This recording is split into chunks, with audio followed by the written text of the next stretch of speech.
Hello guys, welcome back to my YouTube channel. আশা করি আপনারা সবাই ভালো আছেন। ড্যাডটেক ইউটিউব চ্যানেলের পক্ষ থেকে সবাইকে স্বাগতম।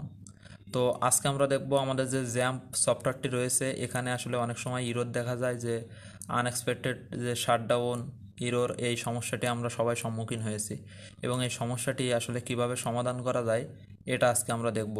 এই সমস্যাটি অত্যন্ত সাধারণ বিষয়। যদি আপনাদের ল্যাপটপে এরকম হয়ে থাকে তবে ঘাবড়ানোর কিছু নেই। আমরা আজকে দেখব কিভাবে এটির সমাধান করা যায়।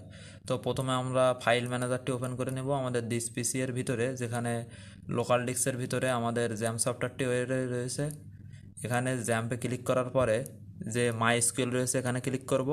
তারপর আমাদের এর ভিতরে যেখানে দেখা যাচ্ছে যে ডাটা নামে যে ফোল্ডারটি আমাদের রয়েছে, এই যে ডাটা নামের ফোল্ডারটি রয়েছে, এই ফোল্ডারটি আমরা রিনেম করে ডাটা ওল্ড নামে রাখবো। তারপর আমরা একটা নতুন ফোল্ডার ওপেন করে নেব, যেটার নাম দেব আমরা শুধু ডাটা। এবার ডাটা ওল্ডের ভিতরে যে ফোল্ডারগুলো রয়েছে এগুলো আমরা সিলেক্ট করে নিব এবং এখান থেকে test, PHP my admin, performance schema আর মাই এসকিউএল, এই চারটি ফোল্ডার আনসিলেক্ট করব। আর যে আইবি ডাটা ওয়ান নামে যে ফাইলটি রয়েছে এটাও আমরা সিলেক্ট করে নিলাম। সিলেক্ট করার পর এগুলো কপি করব এবং আমরা মাই এসকিউএল যে ফোল্ডার রয়েছে সেখানে যে ডাটা নামে যে ফোল্ডারটি রয়েছে সেখানে গিয়ে এগুলো পেস্ট করে দিলাম। আবার আমরা চলে যাই মাই এসকিউএলে। এখানে যে ব্যাকআপ নামে যে ফোল্ডারটি রয়েছে তার ভিতরে যত ফাইল এবং ফোল্ডার রয়েছে সবগুলো সিলেক্ট করব।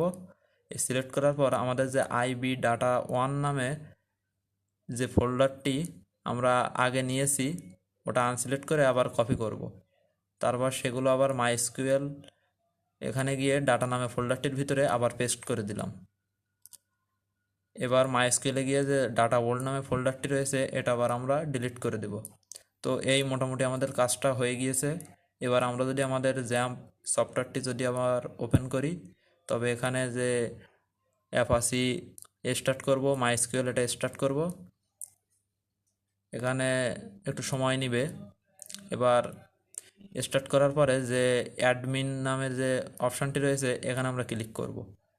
ক্লিক করার পর আমরা দেখতে পাচ্ছি যে আমাদের ব্রাউজারে কিন্তু আমাদের সফটওয়্যারটি ওপেন হয়ে গিয়েছে, আর কোনো সমস্যা নেই।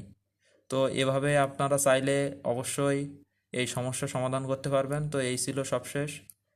ধন্যবাদ সবাইকে।